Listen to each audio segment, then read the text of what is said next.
dos primeiros 10 capítulos do livro de Enoque, gente. É muito sério. Está tudo lá registrado, inclusive o fim do mundo, tá? Os primeiros versículos do livro dele já começam falando do fim do mundo, como eu acabei de ler em Judas.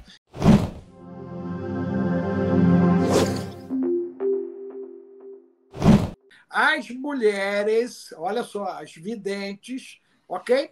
Para poderem ter conhecimento de várias coisas. E também foi dado conhecimento de astronomia, para fazer espada, para fazer escudo, para poder fazer guerra. Isso tudo está relatado nos primeiros 10 capítulos do livro de Enoque, gente. É muito sério. Está tudo lá registrado, inclusive o fim do mundo. Tá? Os primeiros versículos do livro dele já começam falando do fim do mundo, como eu acabei de ler em Judas, que já estava relatado isso. Agora, a pergunta que não quer calar é por que o patriarca Enoque, o cara que foi recolhido pelo próprio Deus, o primeiro profeta, o primeiro escriba, por que retiraram os livros dele, Betete? Por que retiraram os livros dele? Você que é um estudioso, né, agora, né, do processo romano lá de Nicéia, por que a ortodoxia tirou isso? Por quê? Para deixar todo mundo confuso. Porque aí você lê Gênesis, você acha que é, né, alegórico, folclórico, e você vê um monte de diálogo ali, você lê, né, o livro das Revelações de João, aí tu fica viajando. Quando você encaixa Enoque em Gênesis, né, e você encaixa Enoque dentro de Apocalipse, você entende tudo. Você começa a compreender que já estava tudo escrito e por que as coisas foram se sucedendo e acontecendo. Bom, mas tem um segmento, principalmente aí dos evangélicos e acredito também dos católicos, né, que se é apócrifo, esquece, não tem fundamento nenhum e não acreditam em ponto final. Como é que você avalia? Aí ele tem que, por coerência, né, ele vai ter que abrir mão do livro de Gênesis e do livro de Apocalipse, e do livro de Judas agora, a Epístola de Judas, né?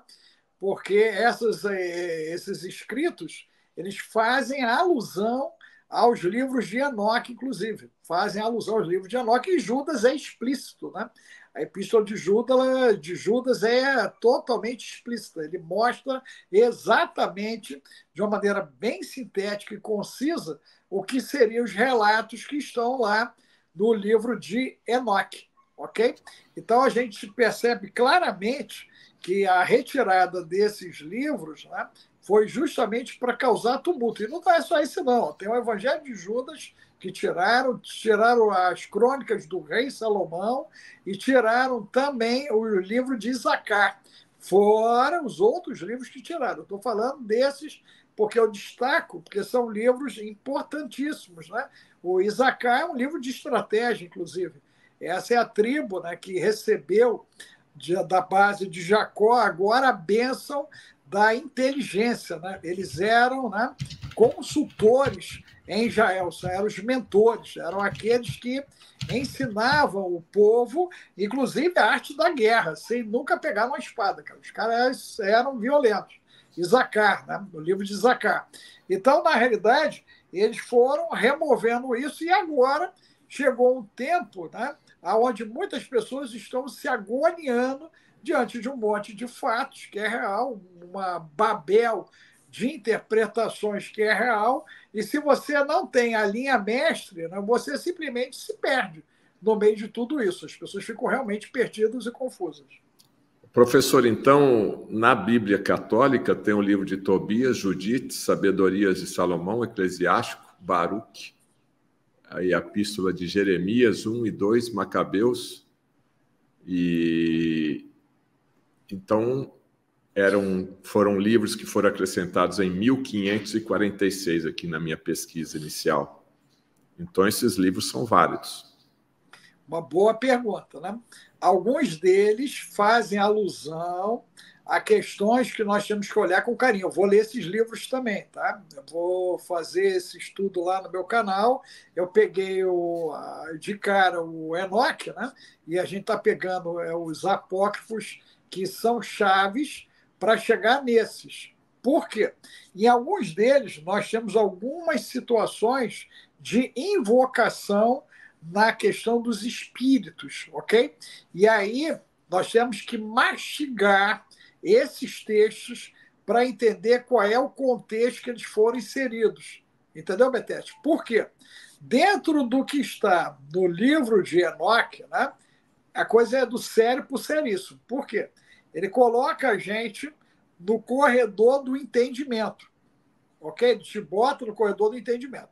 No corredor do entendimento, você vai ganhar o quê? Conhecimento. E aí você vai se permitir ao quê? A discernir. Então, o primeiro passo é encaixar Enoque. Encaixou Enoque, nós temos que pegar agora, né, Crônicas de Salomão e o Evangelho de Judas. Não sei se você consegue aí achar a Crônicas de Salomão e o Evangelho de Judas aí e o livro de Zacá. Então, esses livros, ok? Eles dão para a gente, né, uma ação robusta mesmo de compreensão. A partir disso, né, nós temos que aí olhar os livros que estão na parte católica da coisa para poder entender o critério, né, de Lutero e, posteriormente, inclusive até Calvino, né, na retirada desses livros, ok? Porque esses livros, quando eles são inseridos, eles estão dentro já da reforma protestante, né? A reforma foi no ano de 1500, ok? Você está colocando aí que eles foram inseridos em 1534, não é isso? 46.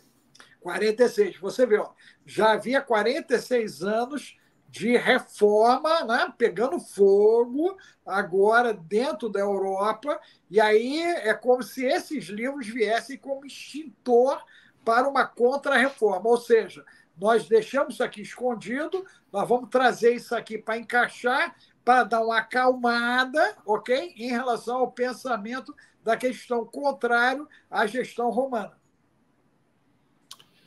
Esse é um assunto que vale a pena, inclusive, dar sequência. Logicamente, muito bom. o Alex Alves está convidado, mas eu também conheço outros biblistas, né? Inclusive editoras bíblicas, que eu tenho certeza que podem ajudar muito aí nesse debate. Com certeza. Vai ser uma coisa bem interessante aí. Vale a pena até uma mesa redonda, né? E aí, nessa mesa, você está me devendo aquele camarada que ia explicar por que o Papa lá, os papas estão mumificados, né? Debaixo da basílica, né? Tu correu para lá, correu para cá e não explicou por que eles fizeram os caras de múmia. Por que os caras estão mumificados? Mas você descobriu? O cara te explicou por que eles estão mumificados? Por que eles fizeram dos papas múmia? Parada é séria, cara. Eu quero saber. Né? Eu quero saber. Né? Eu estou indo agora, né, a Milão, se Deus quiser, na última semana de setembro desse ano, né, Deus permitindo, a guerra não chegando, e eu quero ir lá embaixo. Quero ver se eu consigo dar uma olhada nos caras lá para ver por que os caras estão mumificados, cara. Por que eles mumificaram os caras? Qual é a explicação lógica, né? Por que Pedro não foi mumificado? Por que João não foi mumificado? Ok? Por que Mateus não está mumificado? E por que essa rapaziada foi mumificada? Entendeu? Vale a pena. E a gente olhar quando eles começaram a mumificar. Aí é que é top. Aí é que é top. Quando eles começaram a mumificar. Você sabe quando é que foi feita a primeira múmia de papa aí? Não. É sério. É sério. Isso data, né, pelo meu levantamento no século XX. Né? Isso é uma prática do século XX, coincide com o nosso amigo Walt Disney, né, que está lá na criogenia. Né? Tem uma galera que não morreu, né, Betete? Tem uma galera que foi congelado. Né? Tá todo mundo congelado aí. Tem uma galera que congelou tudo, tem uma galera que congelou só a cabeça, e agora os caras já têm corpinho para meter a cabeça do cara lá. E eu creio que daqui a pouquinho vão ressuscitar essa galera que foi congelada, né? Já que nós, em ciência, estamos talvez aí há 5, 6 anos de curar quase tudo. Quase tudo, né? Mais 5, 6 anos a gente vai estar curando quase tudo. A biofísica, do jeito que está indo, né? As pesquisas de rejuvenescimento e anti-envelhecimento. Então, nós vamos ter mudanças brutais nos próximos 5, 6 anos aí, Betete.